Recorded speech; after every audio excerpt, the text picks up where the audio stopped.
Ang kaluwasan ginahatag sa tao, mientras tanto buhay pa siya diri sa babaw sang duta. Kay kung siya mapatay, wala na gid siya sang labot siling sa Biblia, sang bisan ano nga ginahimo sa dalom sang adlaw. Kag magapaabot na lang siya sa iyang lubnganan sa paghukom dira sa pagbalik ni Jesus sa iyang kadua nga pagkari diri sa kalibutan.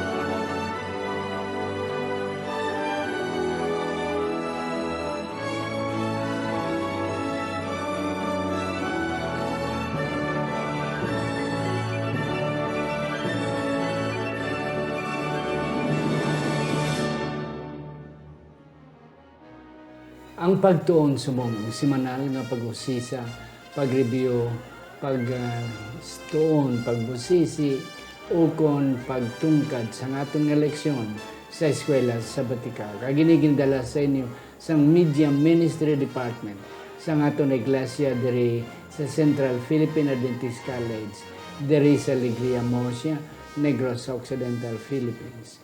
Ako si Pastor Luisito Tomado, ang inyo masunson nga host. Kag sa siningation, ako nalipay mga kauturan nga may ara kita isa. Kag guest, the first time paginiya nga nakaupod sa aton, isa siya ka estudyante diri sa CPAC, but nevertheless, siya graduating theology student diri sa CPAC mga kauturan. Isa siya ka second courser kag subong manugtapos na siya sa iya nga pag-eskwela sa iya pagkapastor. Wala sang iban si Sir Jemel Clyde Gonzales Jr. Sir, mayong adlaw sa imo. Mayong adlaw, Pastor. Thank you sa pag-invite sa akong dire. Yes, Sir, thank you, kid. I am confident, Sir, nga ang aton ma-discuss karon nabi gid ang magguwa. Apang sa hindi pa kita magpangamuyo kag magpadayon sa aton nga pagtuon, ako nanay pasalamatan ining mga tao sa luyos sang kamera. Ang una gid na akong pasalamatan si Sir Rodel Vargas, si Engineer Frederick Linatan, ang aton nga chairman sa aton Media Ministry de CCPAC, wala sang iban, si Sir Elberay Tapaya, si Miles Kimberly Hicaldi, kag bisan pa si Ma'am Welsa Amar. Kung wala ini sila, wala kita subong, mga kauturan. So I'm really happy and thankful for these sacrifices of people behind the camera. Aton na iduko ang aton mga ulo sa pagpangamuyo. Sa siningation, Ginoo, yari kami nagapalapit sa imo. Una bes, nagapasalamat nga imo kami gintagaan sang oportunidad nga magkabuhi sa sining adlaw. Imo kami gintagaan sang panahon nga makahimo sang maayong nga mga butang samon isig kaparehong tao. Kag nahimo kami nga pagpakamayo sa ila, kag sila man nahimo nga pagpakamayo sa amon. Natugyan namo ni Sir Clyde ini nga pagtuon sa imo Ginoo. Kabay pa nga ang pinakamanami gid pinagi sa influensya sang balaan nga espiritu magagwa sa amon duwa nga discussion sa ngalan ni Ginoong Hesus nga amon manunubos. Amen. Amen. Akon pangabayon si Sir Clyde pagbasa sa aton sadsaran nga teksto. Ang aton nga teksto subong nga pagatun-an na makita sa unang Tesalonica chapter 5 verse 21. Kundi usisaa ang tanan nga butang, hupti ang maayo. Amen. Yes, Sir Clyde, arin na kita sa lesson 10. Ang kalayo sa imperno, the fires of hell. Sang 1300, early 1300s, may isa ka Italian writer o poet nga ginahingadlan si Dante Alighieri. Nga nagsulat sang iyang bantog nga sinulatan, ang iyang libro entitled The Divine Comedy. Ang kalamutan nga langit nun o Diyos nun nga kalamutan. Kag ini nga iyang istorya isa ka fiction, hindi matuod nga istorya. Pero ini ang iya libro, kag ang iya nga sinulatan, nag-influensya sa madamo nga mga reliyon karon. Nga ang ilang nga theology, ang ilang nga pagtuo, ang ilang nga teaching, daw na sunod nila ini nga libro ni Alighieri. Kaya si Alighieri nag-mention about hell, about purgatory, and about paradise or heaven. Yeah. Kag ang number one gidi nga naka-influensya nga na-influensya nga amo ni ang ilang theology karon is the Roman Catholic Church. Wala ko gasiling Sir Clyde nga sala ini. Kag sala ang Roman Catholic Church. Kag iban pang mga Protestant churches nga nagabilib sang purgatory, nagapati sang hell, langit kag sang impyerno. Pero ang pamangkot lang, is this biblical? Mabasa bala sa Biblia, ini nga mga teachings. And that's our study for this week. Yes, Sir Clyde. Actually, samtang tuon ko sini nga nga topic ko about sa hell, diri ko na ginahanda ko gid kaugalingon ko kay isa ini ka sensitive nga Yes. nga topic ko bangod nga sa kadamo-damo na kon nga mga abyan. Halos sila tanan nagapati gid sa wala katapusan nga pagsunog sa purgatorio kag sa mga butang nga hindi naton makita sa Biblia. Yes. So, amo ni ang aton sentro sa atong pagtuon sini nga semana. Ano ang mahitabo sa tao kung siya mapatay? Makadto bala dayon siya sa langit? Makadto bala siya sa impierno kung siya makasasala? Kag kung hindi gid siya tarong, hindi man siya makasasala, makadto siya sa purgatorio. Kag ang purgatory, yes, amo na nga tuntunan sa sini nga semana. Okay. Ari sa aton nga Sunday nga leksyon. Immortal worms. Okay. Ang immortal is wala katapusan. Wala kamatayon. Ang Biblia, labi na gid si Jesus, nag-quote sang libro ni Isaias sa Isaiah 66, versikulo 24. Gin-quote ni Jesus nga na-record ni Marcos sa Marcos 9:42 tub 48 nga nagmensionar siya may tungod sang ang tao bala. Sir Clyde, if you can read, pwede mo mabasa ang Biblia if you have Marcos 9. Yan, basa sa English, Sir Clyde. Ambal dire sa Mark 9:42 tub sa 48. But whoever causes one of these little ones who believe in me to stumble, it would be better for him if a millstone were hung around his neck and he were thrown into the sea.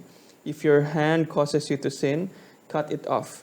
It is better for you to enter into life maimed rather than having two hands to go to hell, into the fire that shall never be quenched, where the worm does not die and the fire is not quenched. Kag nagpadayon sa 45 nga gahambal siya nga, and if your foot causes you to sin, cut it off. It is better for you to enter life lame rather than having 2 feet to be cast into hell, into the fire that shall never be quenched. Ug gisulit naman dayon ang ginhambal niya nga, the worm does not die and the fire is not quenched. Kag padayon pa, and if your eye causes you to sin, pluck it out. It is better for you to enter the kingdom of God with one eye rather than having 2 eyes to be cast into hellfire, where the worm does not die and the fire is not quenched. Yes. Katatlo gid ginsulit-sulit ni Jesus. Inatanan halin sa kay Isaias. Okay, damo sa magapati nga tisiling nga mas maayo pa gani nga wala ka mata. O kung isa lang imo mata, maayo pa nga wala ka sang kamot nga magsulod sa ginarian sang sa duwa nga ara ka lamang gyapon sa impyerno, hell, nga ang mga ulod hindi mapatay, hindi matapos sa pag-utot sa imo. Yes. Sir Clyde, ano ang imo nga punto? Is this really correct? Ano bala? Amo bala gini ang natudlo ni Jesus? Actually, may tungod sa immortal worms. Yeah. Actually, kung panumdumo naton ang immortal nga worms, the worms sa pa lang sa statement pa lang naghambal lang kita nga it's actually a symbol. Yeah. Kaya ang hambal sa Biblia sa aton past nga mga leksyon nga isa lang gid ang immortal. Yeah. Kag amo na si Si Jesus, Jesus. Christ. And whoever nga magpalapit sa iya, siya na ang malatnan man sa immortality ni Jesus Christ. And so, having this said, nga ang immortal worms actually is nagapabalo sa aton nga immortal ni sila nga worms kay hindi sila mapatay tubtob may ara pa sila kanon sa aton lawas. Amen. Yeah, so kagsakto na Sir Clyde kang isa pagid ang punto bala nga may mga worms bala nga immortal. Sa imong ginambal kinain, Biblia teaches nga isa lang ang immortal. Ang hindi, wala beginning, wala sa katapusan. Sila ni Jesus, I am the Alpha and the Omega. Ang buot siligon, wala siya sang sinugdan, wala siya sang katapusan. Isa lang gid siya. Isa lang ang Dios. Kung ato ni patihan nga ang worms immortal. Kag kung aton man tunan gid kayo, wala man gani naghambal nga ang tao immortal, ang worms lang. Ang aton sina interpretation nga ina nga worms hindi siya mapatay. Mintras tanto may makaon pa siya. Tubtob maubos ikaw sina nga mga lago. Tubtob maubos nila na pero wala ikaw sulgan nga eternity gina siya ang worms. O kon ang tao eternity man nga wala sing kamatayon. Kay hamuni ang pagpati sang mga kadaman. Kag ini inang metaphoric. In other words, daw anggid-anggid, inanggid-anggid. Yes, may dugang pagka-Sir Clyde. Kag direta man makita bala sa amo ni nga bersikulo nga grabe gid importante ang kaluwasan. Yes. Nga gusto gid sang Ginoo sa aton nga mga pinalangga nga katawan nga maluwas kita. Nga hambal ya gani nga mas okay pa nga magano nga bulag ka, mas okay nga hindi ka lakat, mas okay nga wala ka kamot. Importante maluwas ka. Kay sa langit, ang gyapon ibalik man gyapon ang nadula sa imo. Kag diri makita man naton ang ang ban mo bala pastor nga metaphor gid siya. Kay kabudlay i-reconcile pastor nga may unquenchable nga fire. Tapos may ulod nga buhi. Paano sa kaulod nga buhi, mabuhi sa kalayo. Nga bisan gani butang amo na kisa asin pastor ga kapatay na. Amo na nga makamba kita nga immortal worms dire.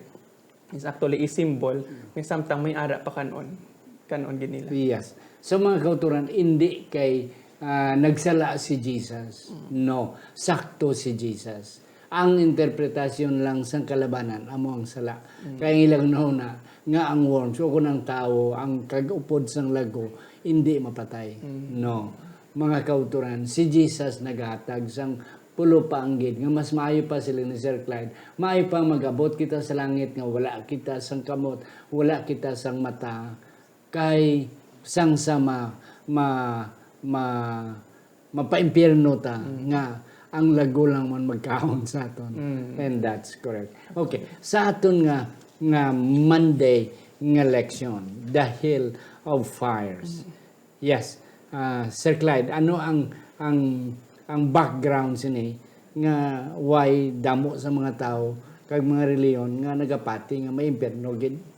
Actually, pastor, ang hell nga napatian ni sa kalabanan subong nga mga Kristiyano is common gid nga thinking sa mga tao nga hell nga wala gid sang katapusan nga kalayo. Which is kung basahon mo sa Biblia, mabasa gid na word for word pastor nga ang kalayo gid man sa hell is wala gid man sang katapusan. Pero kung tanawon naton ang Biblia, may ara actually different nga mga meaning ang wala sang katapusan or forever or eternal. Pero before that actually, may ginsulat di sa booklet for children nga ginsulat ni Dublin James Duffy nga ang titulo dire is The Sight of Hell. Kag dire ang English Roman Catholic priest nga si John Furnace gin-illustrate niya nga ang kunong hell is parehas kuno sang isa ka bula nga dako nga makaigo ang langit kag ang earth mas dako pa sa langit kay sa kalibutan sa sun. Oo, ang kagambal may ara kuno isa diyon ka pispis. Kagambal a bird comes once in 100 million of years and just touches the great iron ball with a feather of its wing. So Furnace argues ang Baldiri that the burning of sinners in hell continues even after that iron ball is worn away. So, ang ginapatihan gid nila nga ang kalayo sa hell is naga-siklab gid sang wala sang katapusan. Bisan pa gani nga ang iron ball to natunaw na. Gani. So sa ang ilayang pangunauna, kagidamo gini pangunauna nga ang impyerno wala katapusan. Na ti kun ato na patihan Sir Clyde kay inaya sinulatan lang sang isa ka author. Kag naka-influensya sang doktrina sang madamo nga mga simbahan bisan hasta subong. Pero kung aton gitunan Sir Clyde, ang word nga eternal kay tiga pati sila eternal fire. Sa aton pa wala katapusan nga kalayo. Amo nang ilang iya kapag pagpati sang impyerno, eternal fire. Pero kung aton gid kwaon ang original gid, ini ang word nga eternal halin sa Hebrew word nga ulam. It means nga carries different meanings depending on the immediate context. For example, ang ulam pwede ma-refer sa Ginoo, eternal God. Yes. Kag matuod gid man nga ang Ginoo ya eternal, wala sing katapusan, wala sinugdanan. But on the other side, pwede man ni maang ulam nga word, pwede man ma-refer sa tao. Kag di kalabanan ginagamit naton, ina siya ang context dira is not anymore eternal but forever. Yes. So, ina ang forever, bisan sa karon ng mga lingwahe sa mga batanon, ginagamit na forever. We are friends forever. But it does not mean nga kung kita abyanay forever, hasta gid sa wala katapusan. Ang buot silingon sina, nga we are friends as long as we live. Buhay pa kita. Na, ini siya ang eternal fire. Pwede naton magamit dira sa word nga forever. Forever fire. In other words, ina nga fire, magasiga lang siya. Mintras tanto, may kanon pa siya. May gatong, may kahoy pa. But it does not mean nga hindi ina siya mapatay sa wala gid sang katapusan. Yes, Sir Clyde. Actually, ang isa gid ka ebidensya nga ang eternal fire may katapusan is ang mabasa naton sang ginsunog ang Sodom kag Gomorrah. Yep. Sa Jude verse 7 ang hambal dira nga ginsunog ang Sodom kag Gomorrah gamit ang wala katapusan nga kalayo. Pero sa subong sa kalibutan wala gid ta matray subong nga kalayo nga even mabasa naton sa 2 Peter nga ang mga abos ang nasunog dito sa Sodom kag Gomorrah ginatapakan na lang. And even sa Jeremiah naghambal man nga ang Jerusalem kuno maabot ang tiniyon nga sunugon siya sang eternal fire man. Pero subong ang Jerusalem nami naman subong kag wala ga kalayo. Kay ang maambot gali silingon sang ini nga mga kalayo nga eternal fire sunugon ang isa ka lugar tubtob may sununugon May pa. sunugon pa. Kag hindi magamba ka kita unquenchable pastor. Bisan anong himuon sang tao Hindi basta mapatay. may sunugon May pa, sunugon. hindi gid mapatay. Kadamo sa mga nasunog karon nga mga syudad, ng mga balay, nga bisan ano nga kwad sa bumbero hindi masunog. Mintras tanto may kananon pa ang kalayo. May sulunugon pa. Kag ti sa Malakyas 4:1 aramanda ang eternal fire ginsimbolo gin kabig man nga daw like a furnace. Daw pugon. Ti ang pugon hindi man na sila nga bilogin nga tuig bilogin nga kuan nga pugon. Ang pugon da ang kalayo masiga mintras santo may kahoy pa, may gatong dira. And then kung wala naman kalayo dira. So that's the meaning of eternal fire. Sa aton pa Sir Clyde, ang impyerno is not an eternal fire. May tatlo ako di ka mga rason halin sa aton nga leksyon. Nga hindi ni siya wala katapusan nga kalayo. Kundi ang aton niya nga pagsaysay nga ini hindi siya matapos mintras santo may sulunugon pa. Kay tatlo ka rason. Kung ini matuod nga may eternal fire, ang evil will never be eradicated. Sa aton pa, kalain daw hindi ko magpati bilang kanubo lang sa aton kabuhi diri sa kalibutan 70 years makasasala ka sunugon ka sa wala sing katapusan daw ka unfair sa Ginoo and God is not an unfair God. Kagdugang padagan ni Yes. Pastor.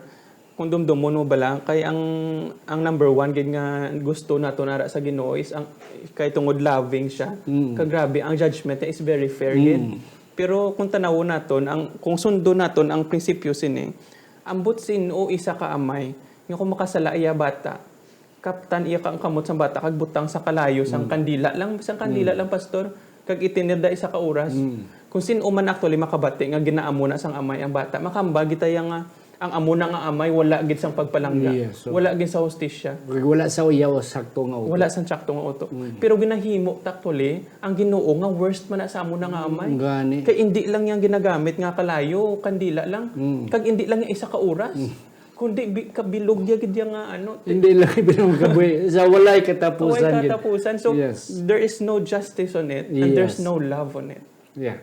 And then isa pa gid nga ang Ginoo Sir Clyde hindi nalipay. Tsak. Nga ang mga tao mag-antos. Okay, ang punto lang eternal fire. Nga mientras tanto may utoton pa ang kalayo sa isa ka tawo nga ara sa impyerno amo na siya pero may katapusan gid. And then ikatatlo nga rason nga ako nakita diri nga amo na siya ang kanubo sang kabuhi sang tao pinahan sa wala sing katapusan. Ang sakto lang gid nga sa kanubo sang tao sa iyang kabuhi kun maayo siya tagaan siya sang walay katapusan nga kalipay and that's correct. Pero pinahan sa walay katapusan that's unfair. So sa aton pa mga kauturan ang eternal fire is not biblical. Hindi suportado sa Biblia. Sa mga logical reason kag sa mga supporter halin sa aton teksto. Sa aton nga Tuesday, Sir Clyde, descent in purgatory ari naman. Yeah. Ano ang teaching sang mga ibang nga reliyon sa purgatory? Ano ang purgatory? Actually, Pastor, sa title, plan the saints in purgatory, though hindi na pwede isumpuno, no?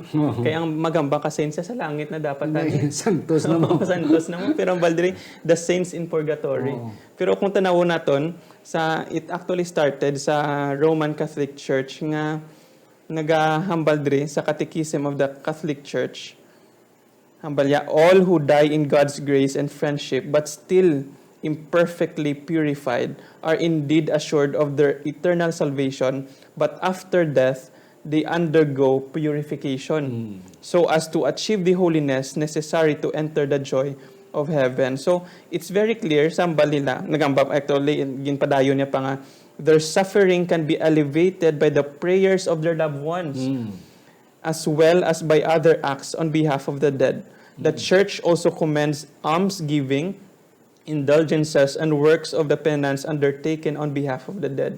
So, it's very clear sa ilang nga libro nga kung ang introduction mo to, Pastor, nga kung ang isa ka tao kuno hindi man siya amuna ka makasasala, kag hindi man siya amuna ka buot sa purgatorio sa kag ang ilang destiny nagadepende sa kung sa ilang nga mga pakaparintiyan nga nabilin kung pangamuyuan siya, kung mahatag penance or ano na panawag dira indulgences kag almsgiving basta kad mas damo kwarta nga mahatag mas malapit ang kalag sa langit. Yes. So amo na siyang ilang sa purgatory. Yes, kag ti Sir Clyde, and that's correct. Kag kun amo ni nga biblical ini nga teaching, wala taga-atake, Sir Clyde, sa ibang nga reliyon. Pero ang aton lang pamangkot, mabasa bla ini sa Biblia. Wala taga-siling sayop sila. Pero ang aton lang niya, let the Bible speak. Okay. If this is supported by the Bible or not. Kung aton lang gidya sa langulango lang balang istorya. Kung amo na askali iya nga, kung ikaw, pwede gali kita ya subong kapag gusto lang. Oo. Dason, silang buwas mapatay na ko, may pila ko da ka bilyon mga kwarta, trilyon nga kwarta. Okay. Bayaran nyo ang mga tao para magpangamuyo sa akon kung na ko. Na, kay pwede alms giving mo. Pwede. Pwede ang finance, ang sige, pantusa sila para sa akon, o bakula sila, bayran lang ninyo sila, para lang nga ako magsaka. Kaya ang purgatorio is a place nga daw provisionary place bala, nga dira kay butang temporary, depende kung ano ang ginahimo sa imo mga himata sa duta nga buhi. Okay. Ang akon sina nga sabat, Sir Clyde, manggaranon lang ang maluwas. Sakto, gid. Yes. Ang mga imol yang wala kwarta, ang mga tao yang wala sa mga parinti, nga wala magpangamuyo sa ila, way kaluwasan. Oo. And that's not the way God deals salvation sa tao. Yeah. And isa pa, Pastor, Yes. it's very clear sa hamba ni Jesus Christ nga, I am the way, the truth, and the life. No one comes to the Father except through me. Siya lang gid ang alagyan, hindi ang kwarta, or hindi ang righteousness ang iban nga tao. Yeah. Actually, it is only by the righteousness of Jesus Yes. lang. Kay ang hambal diri, ang righteousness ang isa ka tao, ang iya pagpangamuyo, ma-affect sa imo salvation. But you cannot even read it even in one verse sa Yes. Biblia, Pastor. It is only by the righteousness of Jesus. Tigag isa pa gid, Sir Clyde, ang mga hanang bala noon sa mga tigulang bala, nga gasiling imo ulo, imo kulo, imo kalag, imo bakero. So in other words, ang kaluwasan hindi nasandig sa iban. Ikaw lang gidya ang magatubang sa Ginoo.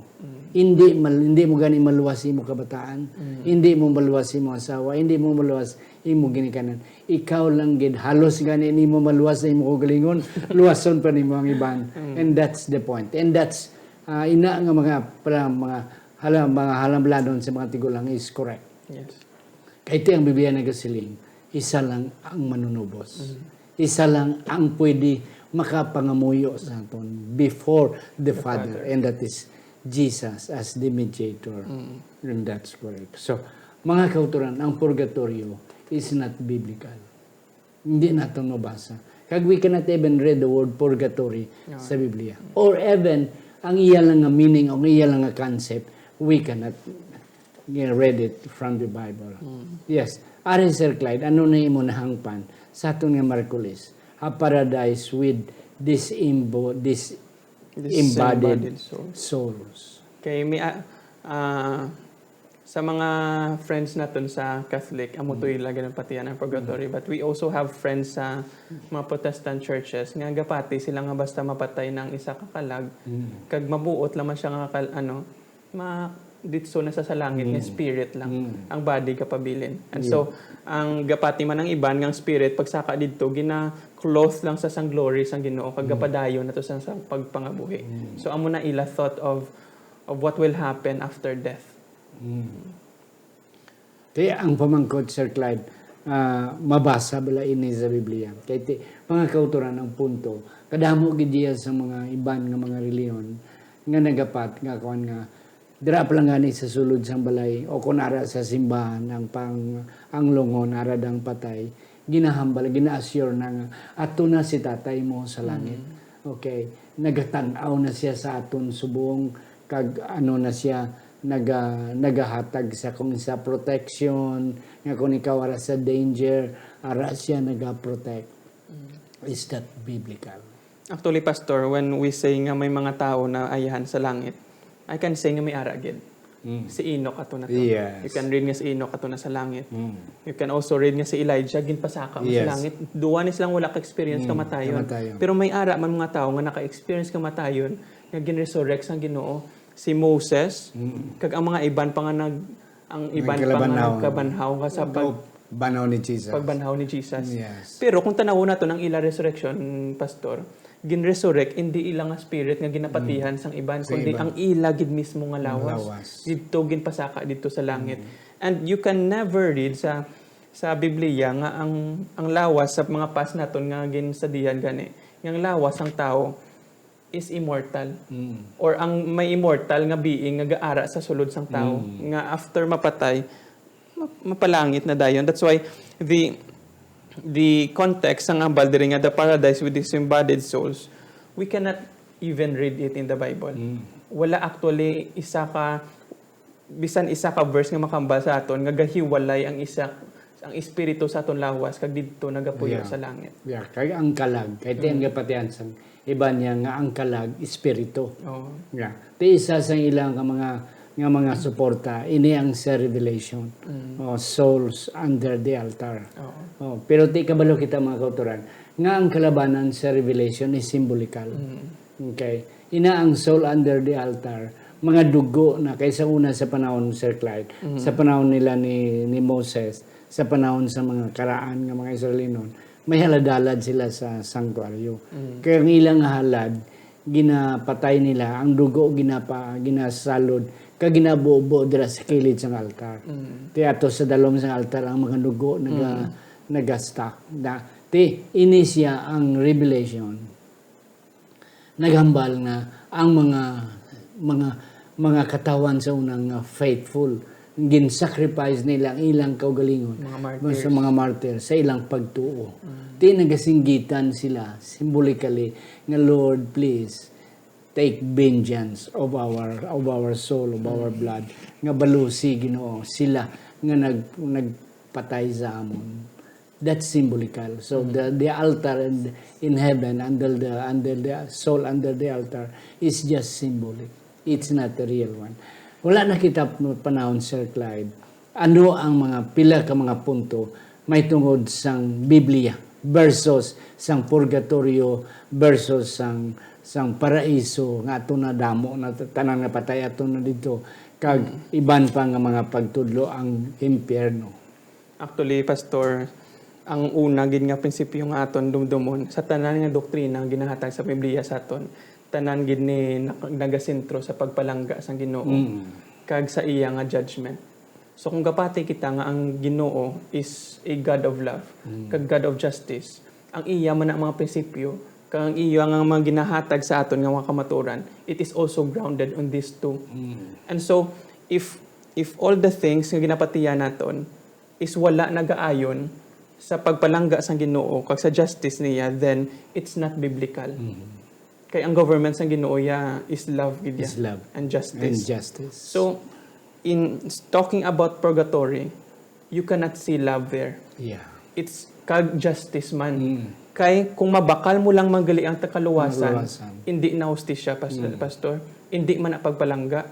Kag ang pagtan-aw nimo sa pagbayad ni Jesus Christ pinaagi sa dugo para sa kaluwasan naton is very cheap. Nga pwede lang manggali mabayaran sa kwarta. Ikaduwa pastor, ang hell, it actually the complete opposite sang character gid sang Ginoo. Nga ang Ginoo naton is very merciful. Kag even nagambal sa Ezekiel 33:11 nga wala siya gakalipay. Kung ang mga wicked makasasala, makita yang nga mapatay. So how much more nga nasubuan na sa gani nga makita ya palang nga mapatay. Ano pa yan makita niya gaantos forever. So there is no love on that. Yes. So makamba kita nga hell and purgatory is unbiblical and it doesn't support to the character of Jesus. Yes, and that's correct. Kagidugangan ako Sir Clyde nga wala sang iban nga maka-mediate, makapangamuyo sa imo. Kaya haluson gani nimo luwas imo kugalingon, mga pangamuyo imo paluwason ang iban.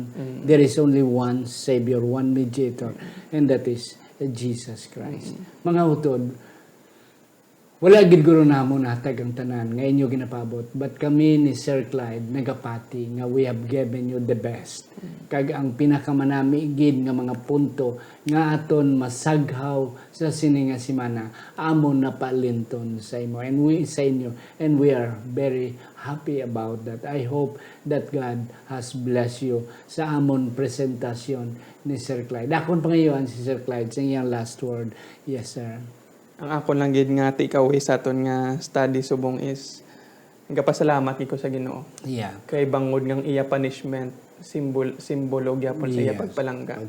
Nga it's actually it's a comfort para sa akon pastor.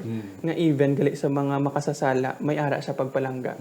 Nga hindi siya gusto nga magantos ang tao, kundi idulao nila lang forever. Yes. Nga wala na lang sila ga-exist. Mas pilion na lang sa Ginoo nga hindi sila ma-exist kaysa paantuson sila forever. And that is the kind of God that I want to serve. Yes. And akong dugangan Sir Clyde. And that is the kind of God that I like to serve. It is because gamay lang aton kapital diri sa duta. Basta magmatutom lang kita sa iya. basta mag-alagad lang kita sa iya. Bisan sa nubo lang ang mga panahon, before kita magpahuway mga kauturan, ang balos ang Ginoo, wala katapusan kalipay.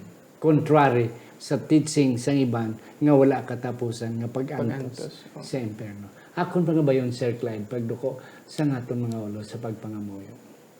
Amay namon nga balaan tagya sa muntag sa nga kabuhi Ginoo sinigid nga adlaw kami nagapasalamat sa imo bangod ikaw nagpakita naman sa imo pagigugma sa amon bisan Ginoo kami makasasala bisan sa mga tao Ginoo nga nagpili sa pagsikway sa imo amon sa gihapon nakita ang imo kaluoy sa ila ang imo pagpalangga sa ila kagkabay pang ini nga leksyon Ginoo magadulong sa amon palapit dira sa imo kag amon makita Ginoo ang imo nga nawong sa ikaduwa ni mga pagpala. Amen. Salamat Ginoo sa pagpamati sini nga panghamuyo sa ngalan ni Jesus. Amen.